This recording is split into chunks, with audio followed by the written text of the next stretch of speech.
Japanese culture on the whole is an expression of Zen. Antaiji grows its own rice, its own vegetables. You have to learn how to cook, and you have to learn to cook in a way that pleases the Japanese. The Japanese students, they need a lot of attention. In Buddhism, we talk about of letting go of yourself. Everything seems to change. The whole world seems to change. It's not about you.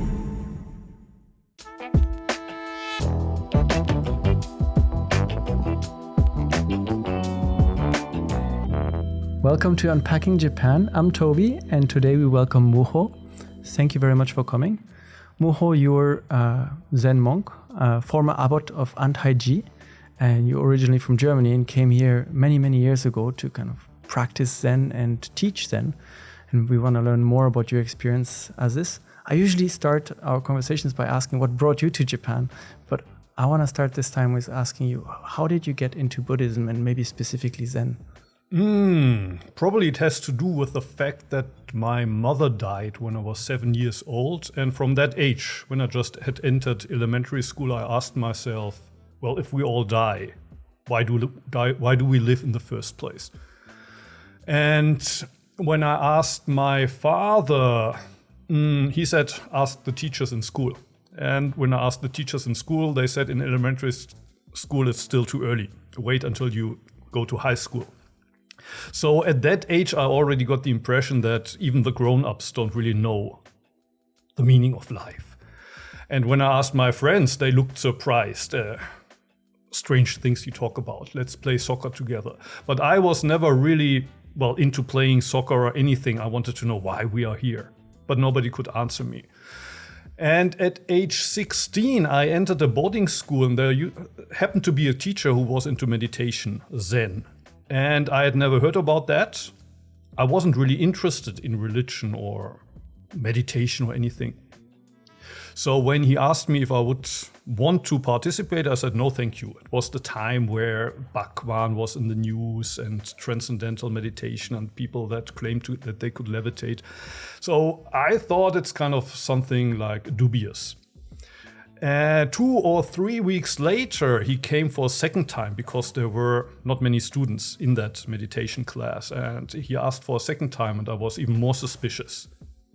Or already the second time. I said, I have no interest in that.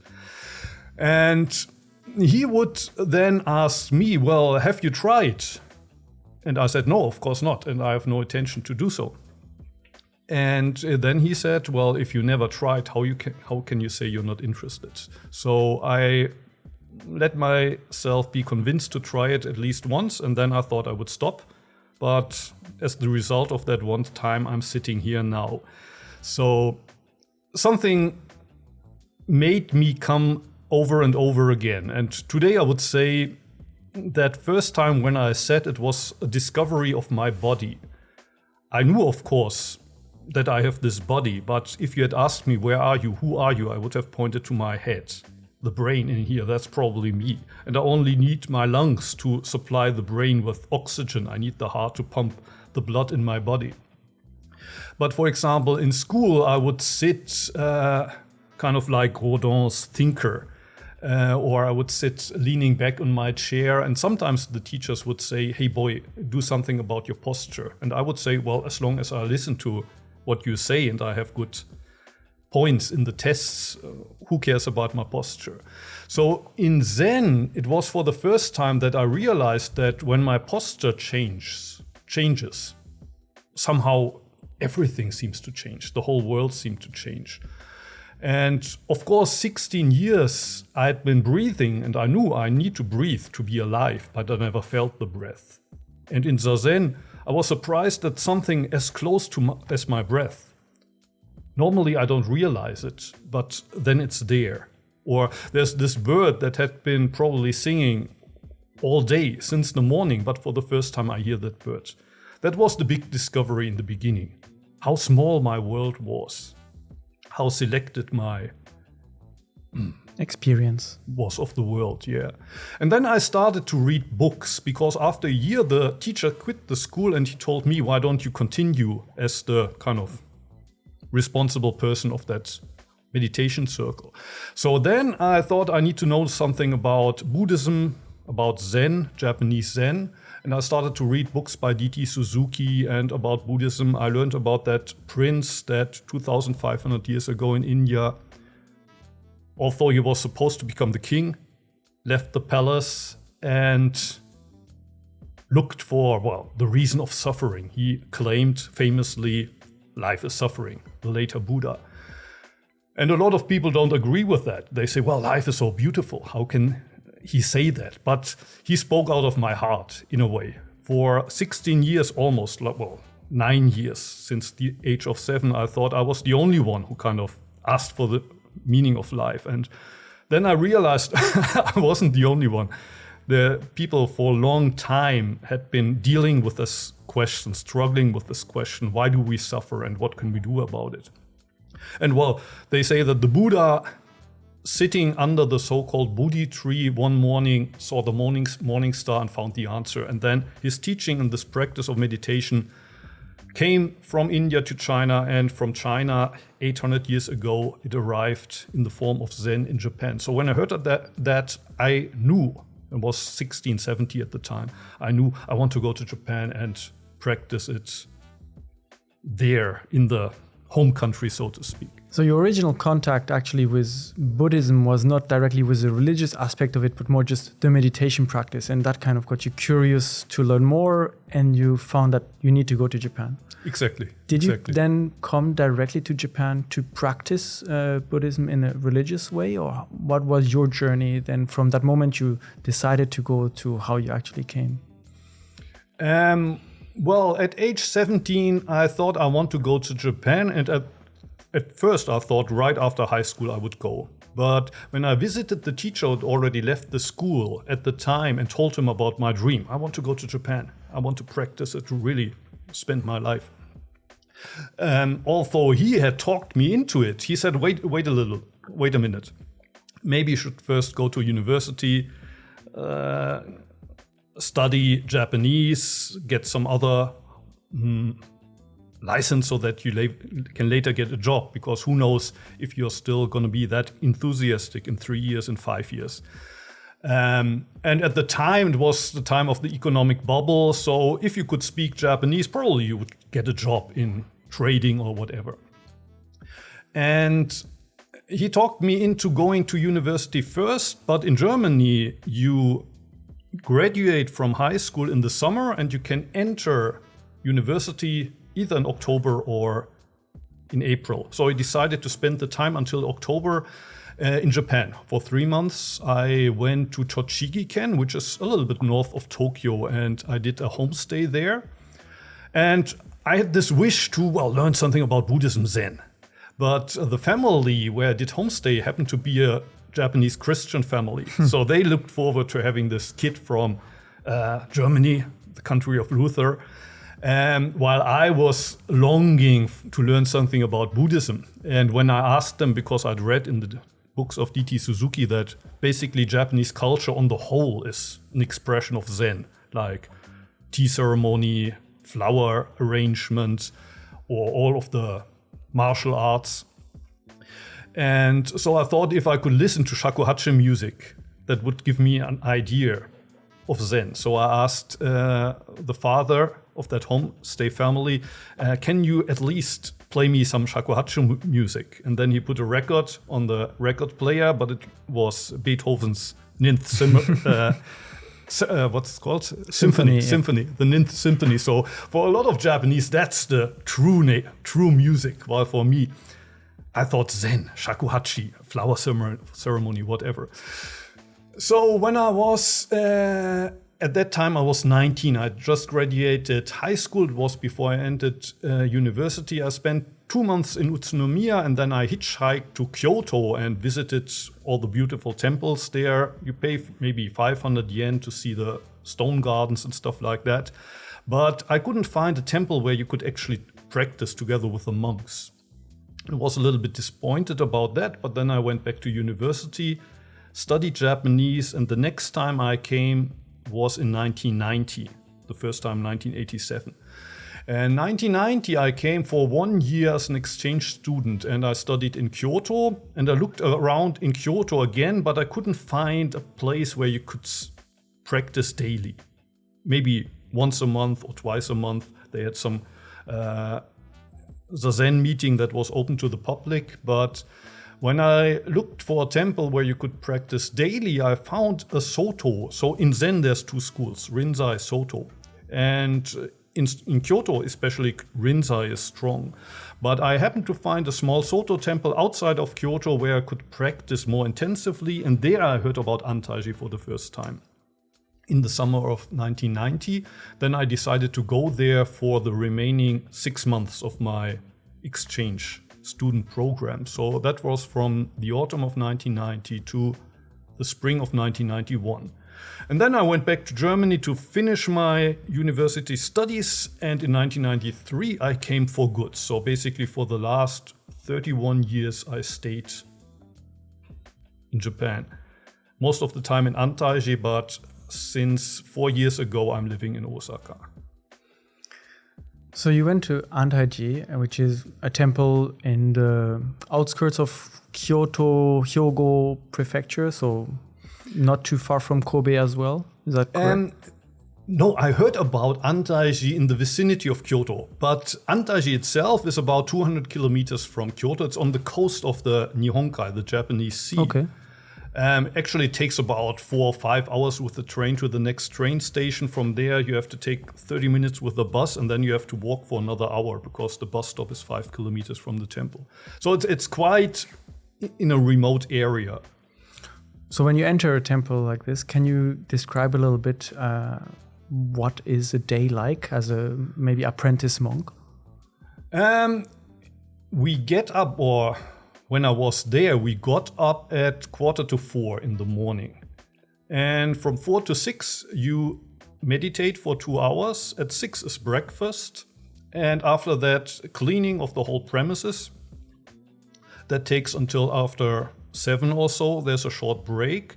And from 7:30 until noon, there is agricultural work. So Antaiji is special in that it has no parish. Most temples in Japan have a parish and they do ceremonies for this parish. Antaiji has no parish, but instead of that, they try to be self-sufficient. So Antaiji grows its own rice, its own vegetables, and for heating we have wood. So we cut the trees in the mountains, do wood chopping until noon. At noon there's lunch and 1 hour break, and then from 1 until 3 or 4 in the afternoon, again there's physical work.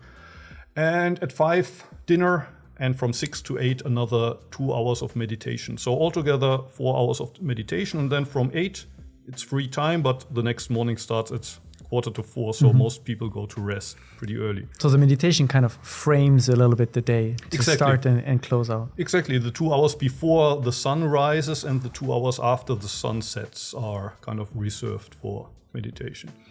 You mentioned that there are different schools in Zen, Soto and Rinzai, and also in terms of meditation, there are many different ways to practice meditation. Yes. Vipassana comes to mind, but there are others. What kind of meditation do you practice at Antaiji? In Japanese, it's called shikantaza, which means just sitting. So the special thing about this type of meditation is there's no extra, no plus alpha.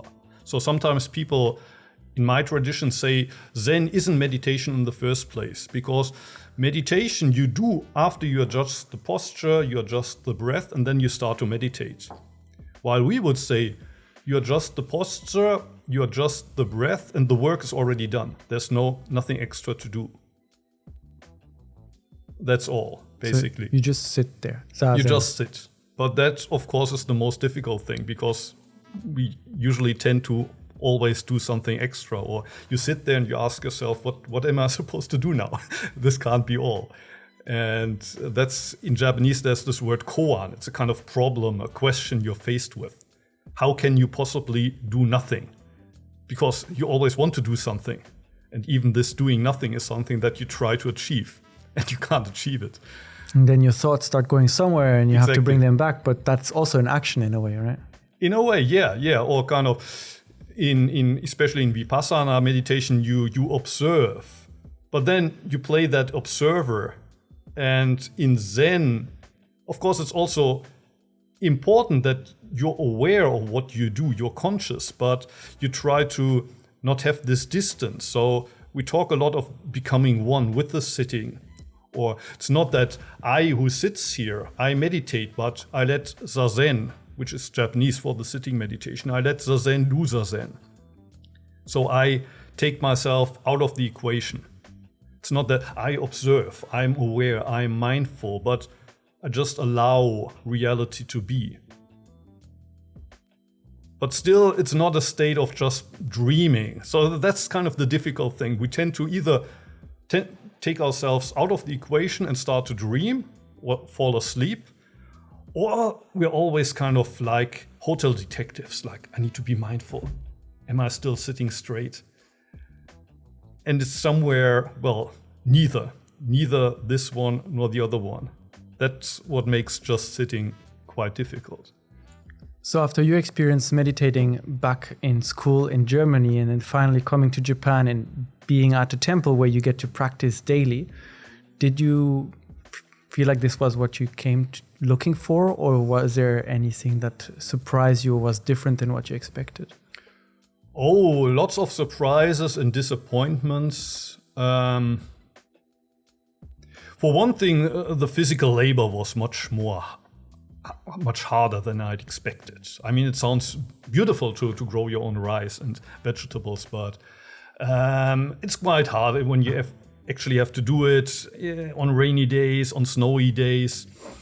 So the physical aspect was hard for me. And also I had this idea in my mind, if I live in a Japanese monastery for 2 years, 3 years, maybe 5 years, I will get this enlightenment that all the books talk about.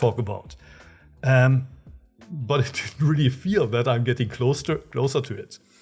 And when I asked my teacher in the monastery, when can I expect to get this enlightenment? He says, well, you will never get it. You will never get it.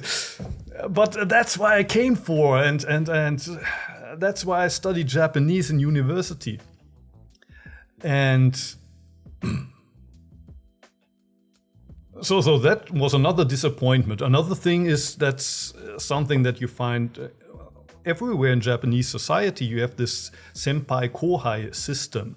So when you enter a company or monastery or school, you enter at the bottom. And if somebody has entered half a year before you, 1 year before you, well, they tell you what to do. And in a monastery, sometimes these people are younger than you, or they have no less ideas about Buddhism than you have. So it's difficult for you to respect that person. Or you would, like in German, you would discuss things with that person on eye level. But that's not expected from you in Japan. In Buddhism, we talk about of letting go of yourself. And that's one of the examples where it's required in daily life, but well, with that person, I don't want to let go of my own ideas, because the ideas that person has, they often don't sound so convincing. So that was difficult for me as well, this kind of respecting the senpai. Cooking in the kitchen would be another example. That's also in Zen, it's not only about meditating on the cushion. Cooking in the kitchen, working in the fields is all part of meditation. And for Japanese, food is maybe the most important part of the day.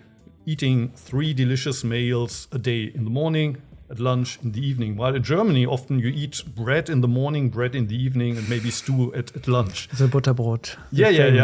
It's more important that you have a car, you have a good, nice house. It's not about what you ate. While in Japan, it's what about you eat, even in the monastery.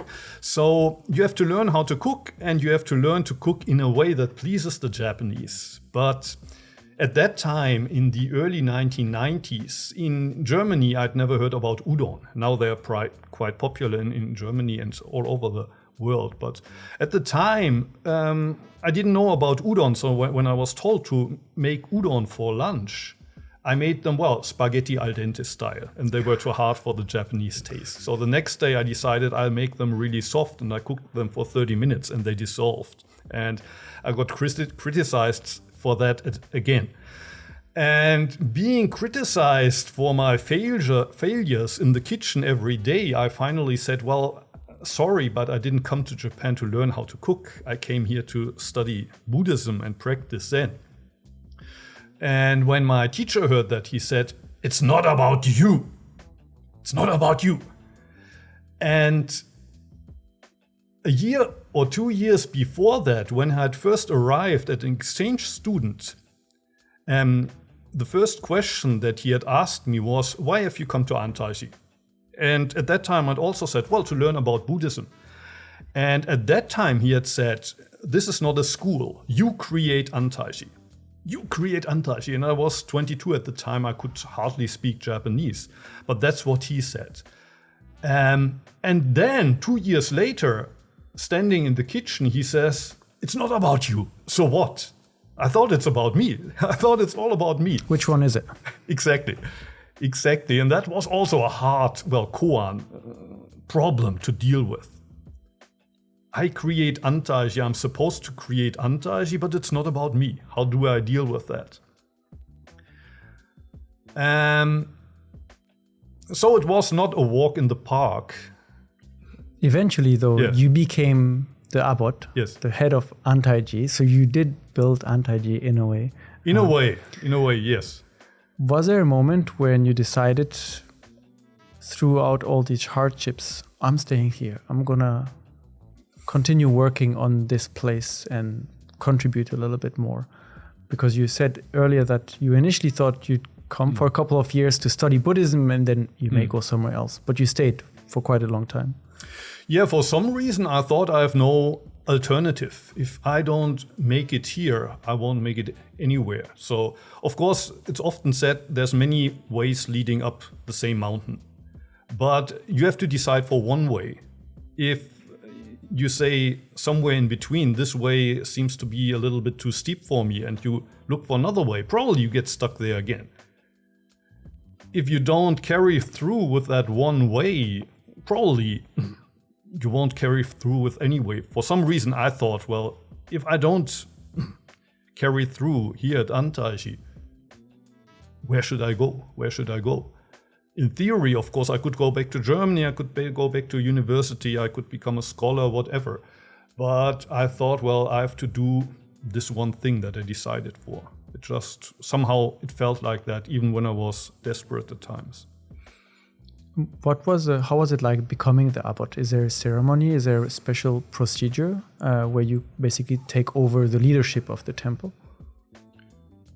Yeah, I mean, there are procedures, there are certain requirements. Like I was 25 when I formally ordained as a monk in Antaiji, and I went through certain stages. There are certain ceremonies that you have to do so you become qualified to take over a temple. At the beginning, I thought I would eventually go back to Germany and start some kind of Zen center in Germany. And at age 33, I left Antaiji with the idea that eventually I would go back. But before that, I thought I would start a Zen center in Osaka, because there are many Zen temples in Japan, but few where you can really practice. So I thought I would open some kind of Zen center in Osaka. And at the time, there were a lot of homeless people living in the parks all over the city. And as I had no money to rent a place, I decided to also live in the park, close to Osaka Castle. And after 6 months living there and practicing Zen every morning and inviting people to sit with me, my teacher had an accident while shoveling snow in the winter, and he died. And at first it wasn't clear who's going to become his successor, but then people decided, well, let's ask Muho to do it. So in 2002, I became officially the abbot, and of course there were lots of both formalities to do and ceremonies to do, but it wasn't such a big thing. Or basically, well, I became the new abbot because there was no other candidate, so to speak. So what is the role then of an abbot at the temple? Do you have new responsibilities then that you take on top of contributing to the daily tasks? Well, basically you have responsibility for the whole monastery, for the temple, for the people that live here. If people want to ordain them, you become their teacher. So you have the spiritual role of guiding them in their practice. You have also to make sure that there's enough to eat during the winter. So you also have to make sure that there's some kind of income, but there's no parish. So you have to make sure that, well, people, sometimes you go on takuhatsu, which is collecting alms. You have to organize things like that. Basically, well, you're the head of a one-man company, and people come in and out. And in the beginning, I was the only person who stayed there. So you have to answer the phone, you have to greet guests. I had to do everything. I had to make sure that there's going to be 3 meals on the table. And when people stay for longer, you kind of work them in. And hopefully, when they stay for a couple of years, then you can concentrate on only, well, the leading tasks. But especially during the first couple of years, I had to do everything, basically. But you finally kind of passed from the kohai to the senpai, where Yes. you were in a position of also educating, teaching, sharing. Yes. Did that change your perspective on Buddhism and Zazen to go from the learner to the teacher? Yes, sure. So what you described, going from kohai to senpai, that also happened during the first 8 years before I became the abbot. This change in perspective is, at first, it's all about your problem. You wanna, in my case, I want to know the meaning of my life. I want to solve that problem. But the more you move into that senpai role, it's not about you. What my teacher told me then, the kitchen is not about you. So it's more about the people around you. So in Buddhism, you could say it's a shift from a more Theravada-like perspective. How do I free myself from suffering? Then the Mahayana perspective, which is how can I help all living beings, even if I should become the last to enter nirvana? How can I help others first? And that's basically your role as an abbot. Then it's not about you anymore, literally. Not about you. Do you have any fond memories from teaching, or someone that came to the temple and you kind of rediscovered something in Zen while practicing with that person that came to Antaiji, or exchanging new experiences? Fond memories. I mean, the most beautiful thing is, I mean, in Zen, there's the saying, Zen mind is beginner's mind, which is a famous phrase by a Japanese Zen master who lived in San Francisco, Shunryu Suzuki. He wrote this book, Zen Mind, Beginner's Mind. And nobody would start on this way, walk this path, without this beginner's mind. You want to solve a question and you want to invest your life into this.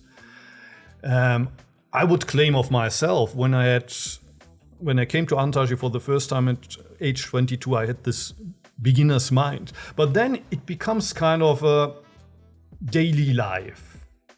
And the monastery becomes your home. When you become the abbot, it's more like a job. Then the beautiful thing about people coming there, they still have this beginner's mind. You rediscover you see your young self in there, and it helps you to also keep the flame in you alive. If it would be only you, and I married when I became the abbot, so if it would be only me, my wife, the children, it would be just some kind of family business. But each of these people that came either from inside Japan or from outside Japan, I saw exactly this, that they often had sacrificed everything. That was their vision, and that was always, well, inspiring for me. Do you notice when talking with people from outside Japan and Japanese people both interested in Zen Buddhism, that there are maybe different perspectives, different understanding of essentially the same thing? Yes, certainly. Like I told you about these two things that my teacher said to me. At first, you create Antaiji, and then later it's not about you. And for me, these are kind of the pillars, the founding stones of his teaching. And I try to communicate that to my students as well. Each of you has to create Antaiji, but it's not about you. And another thing that I often told them is you have to grow like cucumbers. In Antaiji, when we grew the cucumbers, we let a piece of thread hang down and plant the small cucumber in the spring under that thread, and it would somehow climb by itself. If it only would have enough water and some nutritions in the summer, you would have delicious cucumbers. And the metaphor stands for, well, the student that grasps the teaching of the Buddha by himself and grows according to that teaching. And I sometimes had the impression that my Japanese students were more like tomatoes, which are also delicious in the summer, but that one piece of thread is not enough. They need a firm construction, and you have to tie them to the construction every couple of days. You have to protect them from the rain. So the Japanese students, they need a lot of attention. And Japanese are usually very good at, well, forgetting themselves, adjusting to the others. They listen to their senpai. So there's not much conflict, but there's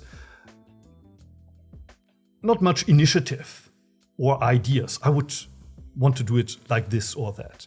And with the Westerners, it's often the other way around. So they are not like tomatoes and also not like cucumbers, rather like pumpkins, I would say. In the beginning, they look like cucumbers, but they grow all over the place. And if you don't take care, they will kind of kill their neighbors. If you grow cucumbers, you have to, well, have 1.5 meters, 2 meters in between them so that they don't fight with each other.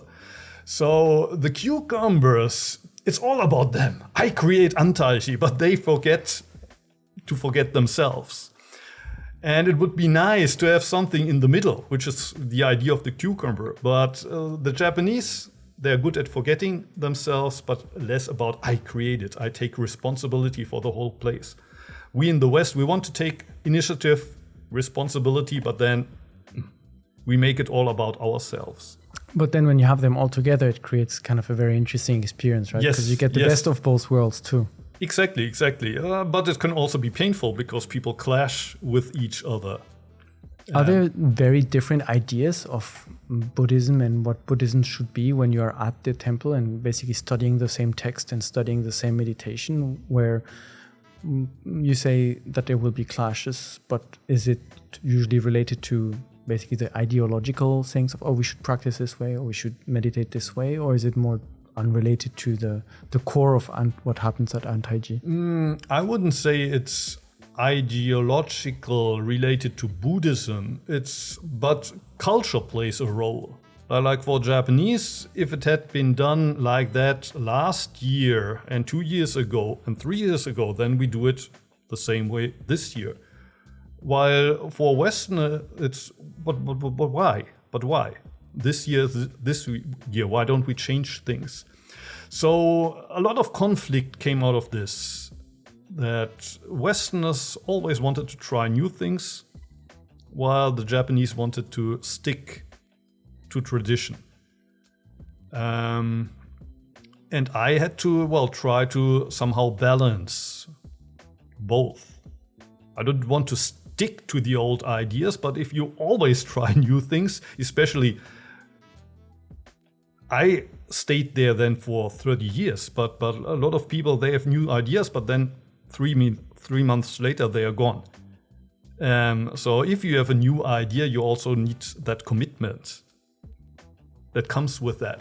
And often people had a lot of interesting ideas, but they lacked the commitment. So then I'd say, well, maybe we do it the way we used to do it last year. And kind of stick to what we can do and what we can keep doing for longer. Exactly.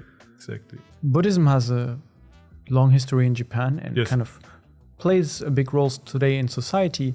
But still, when we see some service done on the Japanese society, and we ask people if they're, when I say we, I mean like newspapers and such, are making polls and ask people if they're religious, most of them say no. Yes. But then they will make Buddhist practice and Shinto practice for births, for weddings and such. What is the role today of Zen Buddhism in Japan? Zen Buddhism in Japan is one of maybe a dozen schools. And the everyday role of a Zen priest is just the same as that of a Pure Land priest or Shingon priest. That means conducting funeral service, conducting memorial services, taking care of a temple that's usually 300-400 years old. Apart from that, and that's why I 20 years ago thought I would start a Zen group in Osaka. Apart from that, it's hard to find Zen temples where you can actually go and say, I want to practice meditation with you. Because most Zen priests don't practice meditation. They do cater for, well, the Butsudan in the family. You have the small altar where the deceased person have their memorial plates. So priests visit the homes of the members of the parish. They take care of the graveyard. That's what the parish expects from them. That's their main job. While Shinto caters more to everyday aspects of life, like children or good fortune. And interestingly, a lot of Japanese, when they marry, it's neither Buddhist nor Shinto, but it's Christian chapel where they marry. So, as you said, they say, I'm not religious, but actually they practice a lot of religious stuff. And I sometimes use the metaphor of a table where a Japanese meal is served, and there's lots of small plates. And some of the dishes are sweet, some are salty, some are more sour. You eat all of these.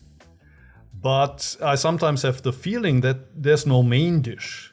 So if you ask a Japanese what's really supporting your life, or what do you really believe in, it's kind of fuzzy, or maybe there's really nothing. Although all of these side dishes are consumed. While in the West, it's usually the opposite. You have one religion. Or you have no religion, but even then, you kind of have an ideology. Exactly. So I'm an atheist, you should also become an atheist, because who would be so stupid to believe in a god? Or who would be so stupid to believe in rebirth? While the Japanese, they're completely open in that. They don't really believe in a special God, but they would also never deny the existence of God. If you ask a Buddhist priest, is there really something like rebirth? Probably most of them would say, well, I don't know. Let's wait until we die, we will see. At least that's the answer that I usually give, and it's a typical Japanese answer. I don't really know. In the scriptures it says yes, but who knows? Let's wait and see and find out. Exactly. You stayed at Antaiji, you said, for 30 years. Yes. That's a very long time, a long commitment, Yes. where you've been able to work, improve, and pass on your knowledge. But eventually you decided to leave it. And now you live in Osaka and you run a Zen group by Osaka Castle on Sundays where you practice. What spurred that decision to decide to leave your life at the temple behind and kind of come back into the city? Well, one thing, there are lots of factors. Antaiji, the history of the temple is not so long. It's about 100 years. And I was the 9th abbot. So every 10 to maybe 15 years, the abbot changed. And I felt it's quite good that you don't stay the abbot for 30 or 40 years, but that every 10, maybe 15 years, there's a fresh person. So 4 years ago, I had been the abbot for 18 years, and nobody until then had been the abbot for so long. So that was one thing. I'd been the abbot for quite some time, and finally there was a student of mine, a Japanese nun, who had grown like a cucumber, and I felt, well, she could do the job. Actually, when I had proposed to my wife, when I became the abbot, she had asked me, she came from Osaka, she wasn't so enthusiastic about going to that mountain temple. She asked me, how long are you going to be the abbot? And I said, well, at least 10 years, maybe 15. And when it was 18 years, she kept asking me, well, what happened to these initial 10, 15 years? And also, we're 3 kids. The older 2 were just entering high school, and it's quite far from the monastery to the high school. It's impossible to go there in the winter. So that was another factor in deciding the family is going to move back to Osaka. And as I had been the abbot for 18 years, I said, well, I'm going to move with you. And I'm going to entrust Antaiji to my student. Her name is Eko, and she's doing a great job now. She's the first woman in the history, the first abbess. And I don't regret it. Sometimes I'm asked, well, but life in the city must be stressful. But no, I love life in the city as well. But of course, the life there in the mountains was beautiful as well. So how do you maintain now your practice and your teachings in the city when you're maybe not in a temple with people that have ordained, people that come to practice? How do you find your kind of Zen space here? Actually, I don't feel the need to reserve a special time of the day for practice anymore. Basically, for me, the whole day is practice.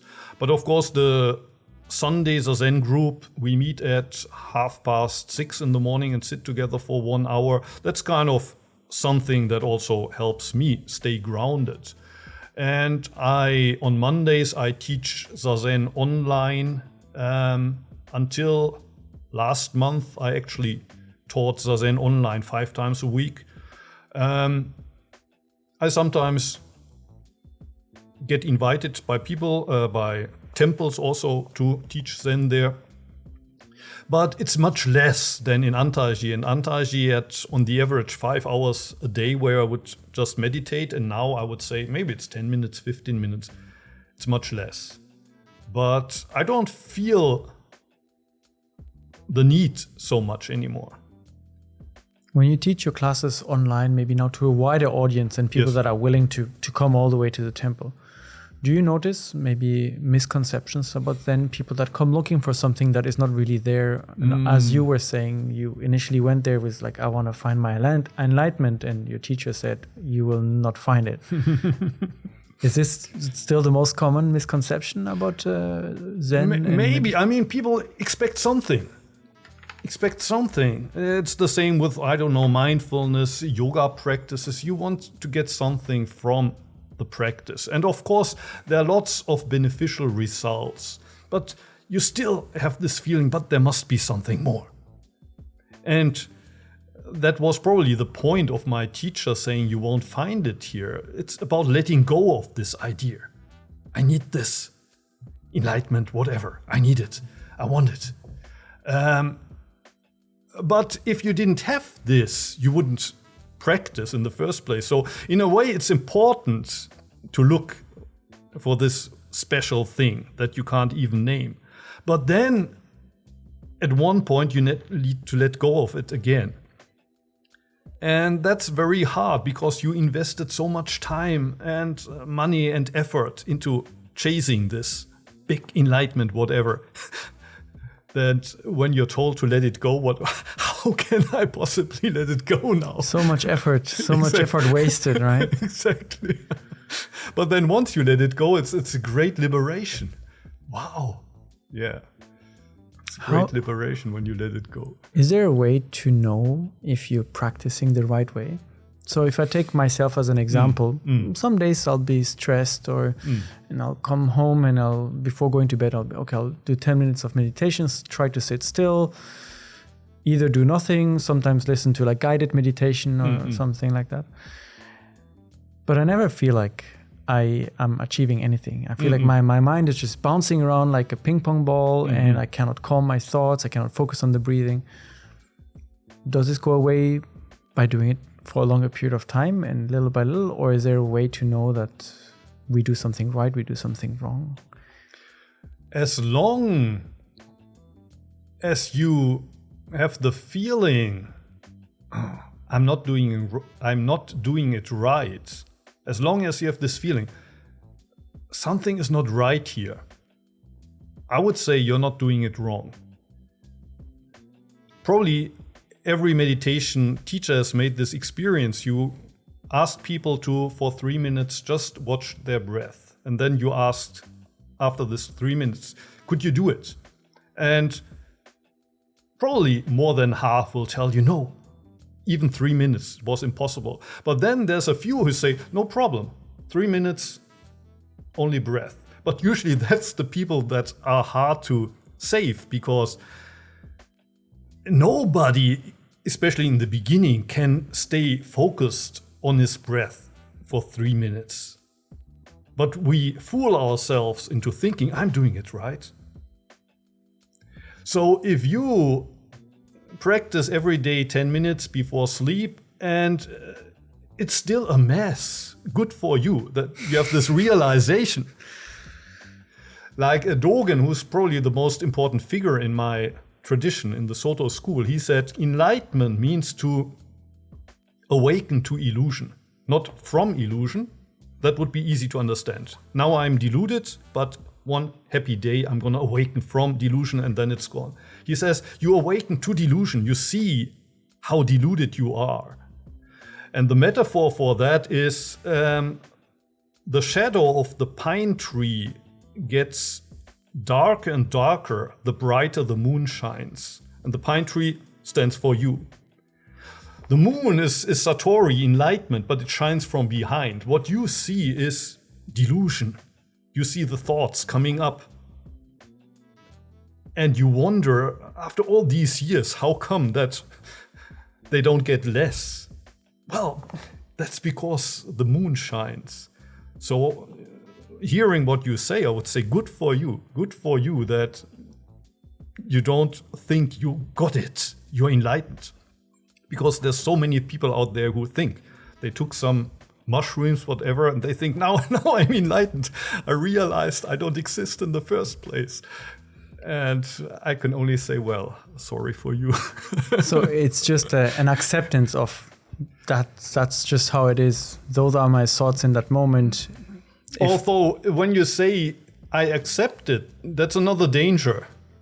So that's just the way I am. That's the way it's supposed to be. Then, in a way, you're already congratulating yourself on that delusion. So it's important to stay in this uncomfortable zone that something isn't right, but not trying to make it right, but also not accepting in the meaning that, oh, maybe it's right. Maybe the fact that I feel it's not right makes it right. No, you stay in this uncomfortable place. It's not right. But as long as you stay there and it's uncomfortable, but that's good. And the moment you say, well, maybe it's not supposed to be right in the first place. Maybe we're all just deluded beings. Just look at my neighbor. He's even more deluded than me. So who cares? No. You try to make it right, but you can't make it right, and you stay aware of the fact that it's not right. And you stay there in that uncomfortable place. And I think that's where the whole thing happens. Practice happens, and in Soto we say practice actually is manifestation of enlightenment. We don't practice so that we get enlightened in 10 years, in 20 years, or maybe in the next life. But the moment you practice, that's manifestation of enlightenment. The moment you see how imperfect you are, you see that because of the light of enlightenment, but you don't congratulate yourself on that. You don't say, well, it's okay that I'm deluded.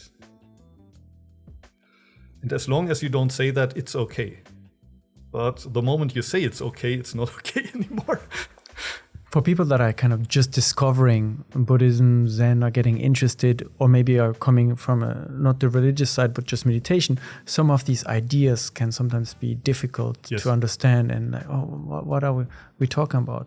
A few years ago, I went to Myanmar and I stayed at a monastery in Pinulin in the north of the country. Yes. And they practice Vipassana meditation under Theravada Buddhism. Yes. And it was meditation from 4 a.m. mostly until like 8 p.m. with just 2 breaks for lunch. Yes. When I arrived at this monastery, the abbot said, okay, what you're going to do is you're just going to focus on your breath, on the point where the air flows in and out of your nose, and you do nothing else. Every time your mind goes away, and doing that for 10 hours a day, for someone who's never done it, impossible. And I was just sitting there and watching the monks seem so focused, and I didn't know what to do. I didn't know if I was doing this right or not. And now a few years later, when I still practice, sometimes I still don't know what I'm doing. When you have people come to you that want to learn, that want to get started, what kind of advice do you give them to not maybe feel overwhelmed by all the ideas, the religious aspect of things, and the difficulty of practice? How can they start and kind of commit and keep doing this consistently without being overwhelmed? Taking one step after the other. In the case of Zazen, sitting one period and not thinking about the dozens of periods that still lay ahead of you. For example, also in Antaiji, we have these retreats where we sit 15 periods a day and that 5 days in a row.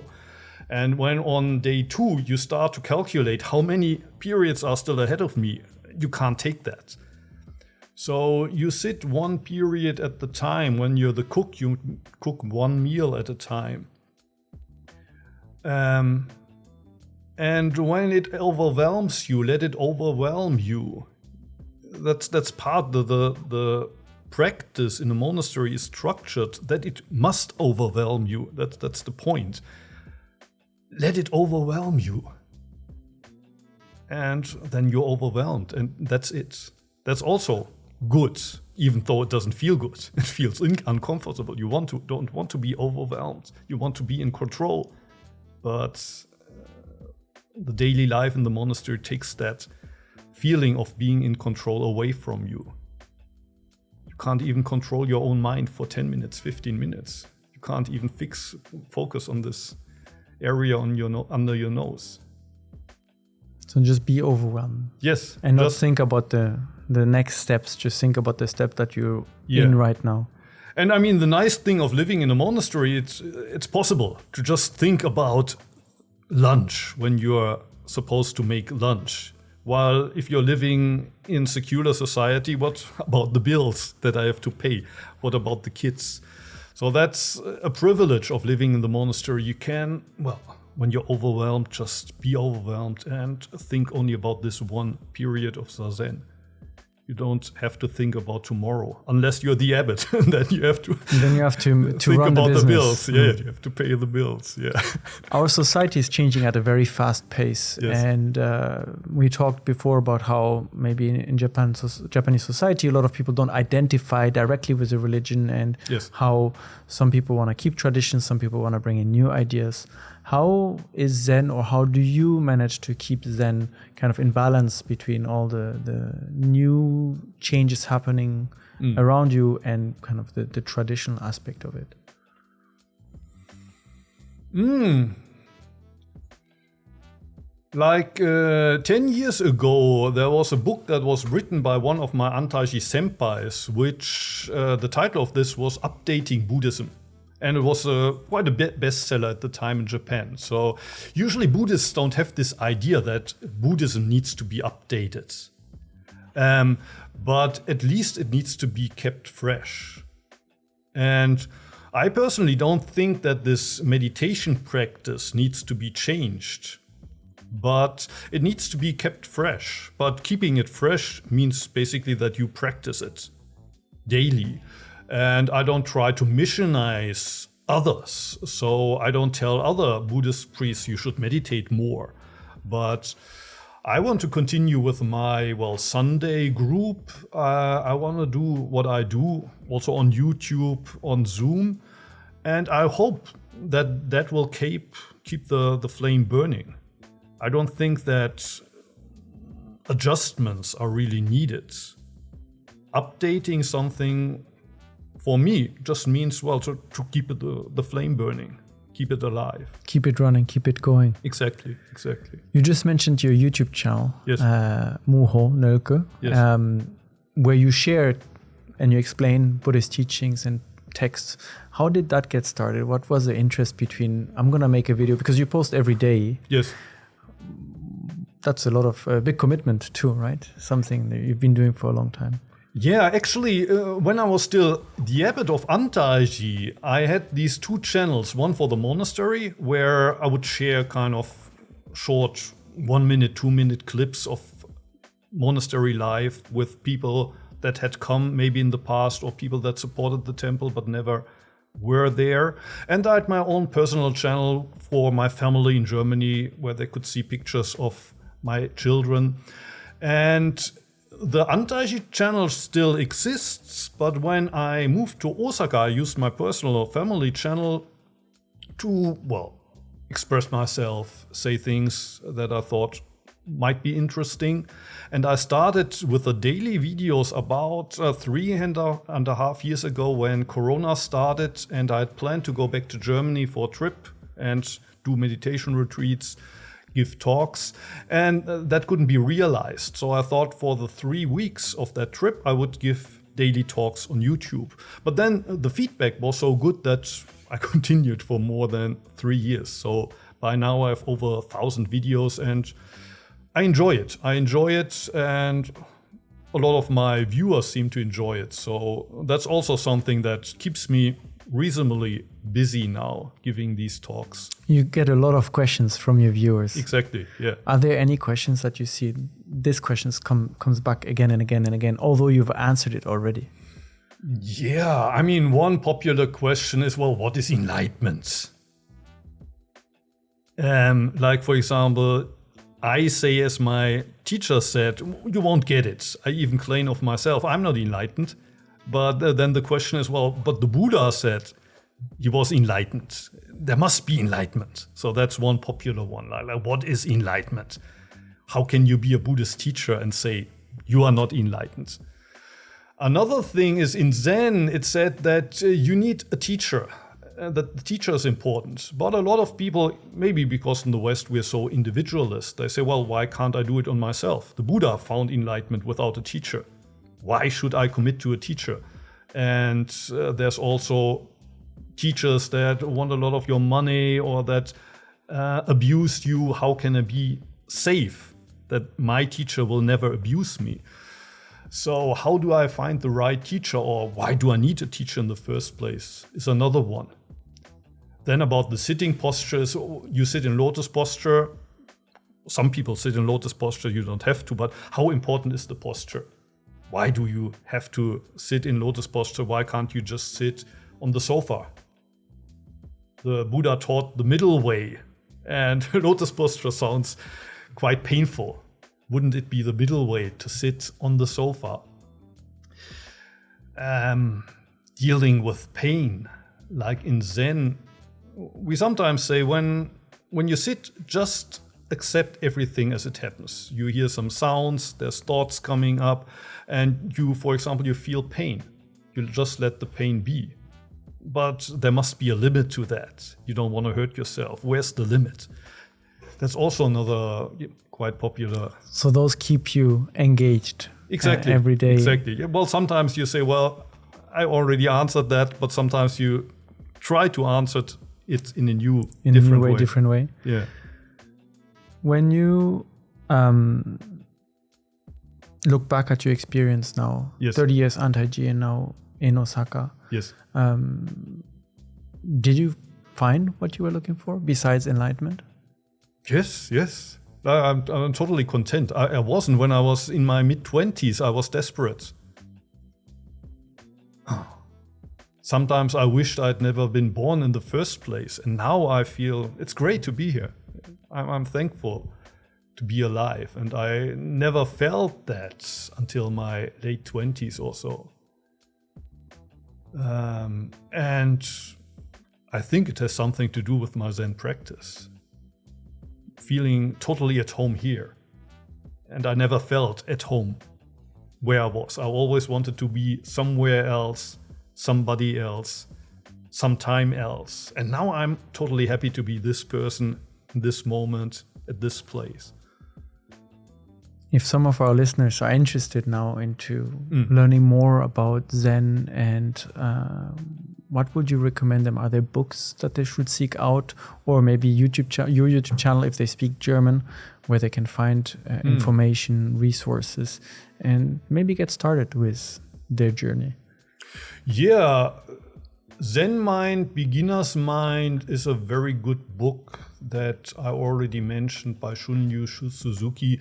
There are many books on Zen, I guess. I have also 2 English channels on YouTube. They're not as popular as the German one, and I don't update them daily. But there's some material there in English as well.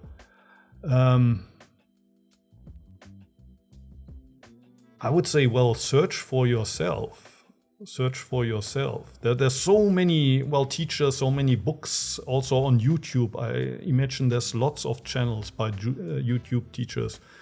Check them out. Find out for yourself. Of course, also Antaiji is open to foreigners. So if you want to go to a retreat there, there's 3 annual retreats that are open to everybody. If you want to visit Japan, check out Antaiji. One question I haven't asked yet is about your name, Muho. Yes.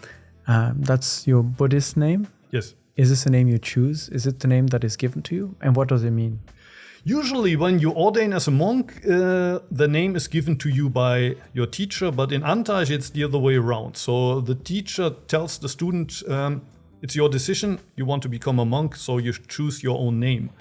And the meaning of Mu is nothing, and Ho means, in my case, direction, so no direction.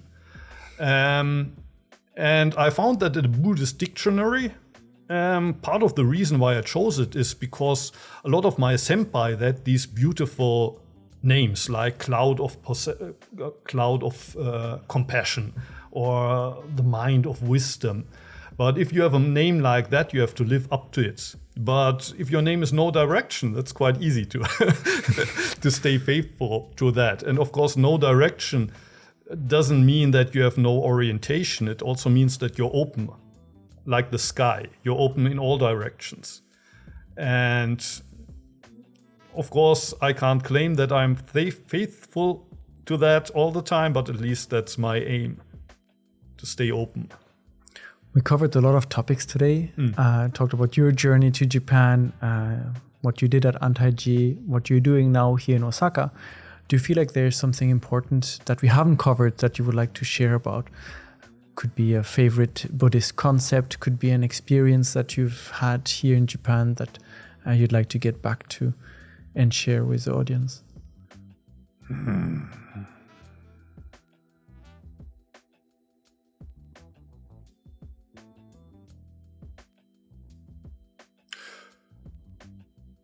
Maybe one thing,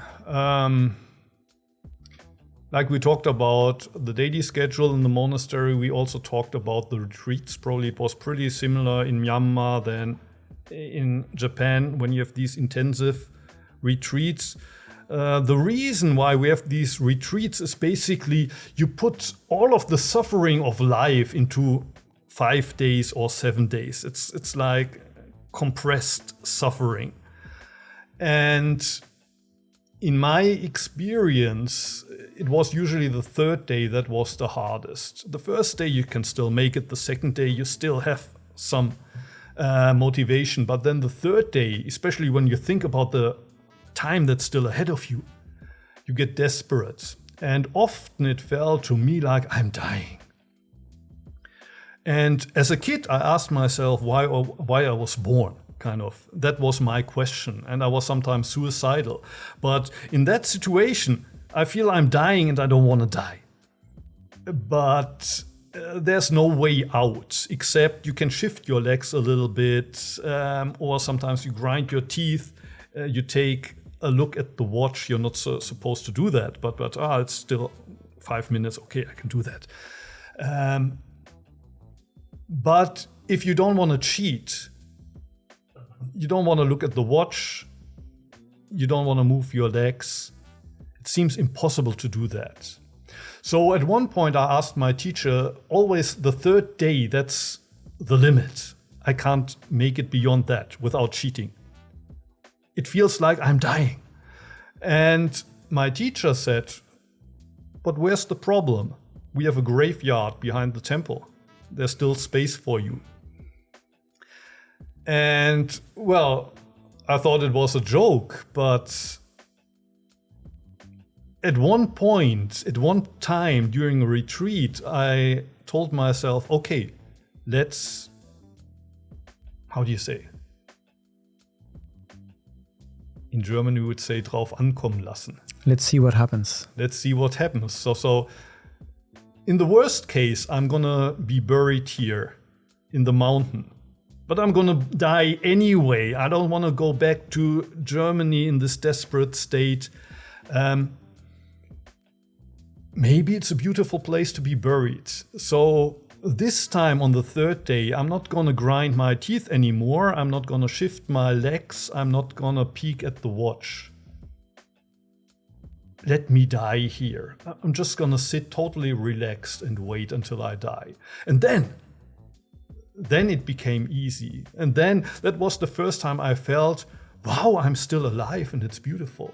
Until then it was like, I'm alive, but why? I'm alive, but where's the compensation for that? I didn't ask to be born. Where's my compensation? And the moment I thought, okay, now I'm gonna die, and I noticed, but I'm still living, I'm still sitting here. That's kind of where things changed. The turning point. Exactly. Who are those retreats for? Is it for everyone, or should people be prepared? You should be prepared. Like in Antaiji, we never asked people to first, consult with their psychotherapist. Sometimes people in the West do that because if you have problems with psychosis or trauma, it might not be the best idea to do a retreat like this. So I would love to say it's for everyone, but you need to be prepared. You need to be also mentally solid to a certain degree. And of course, a certain desperation is also helpful, but it needs to be helpful desperation. Thank you, Muho. Thank you for having me. For sharing your story and sharing your experience with Buddhism here in Japan. It was very interesting for me, and we'll make sure to put a lot of links in the description so people can find resources about Antaiji. People can find your work, your book, which you've written as well. Well, they are German books and Japanese books, but I think there's nothing in English yet. Well, we may have some German listeners or Japanese listeners who are interested. Yeah. Thank you very much for coming and sharing your time with us. Thank you for having me. Thank you everyone for listening and watching. This was Unpacking Japan, and we'll see you again next week. Bye.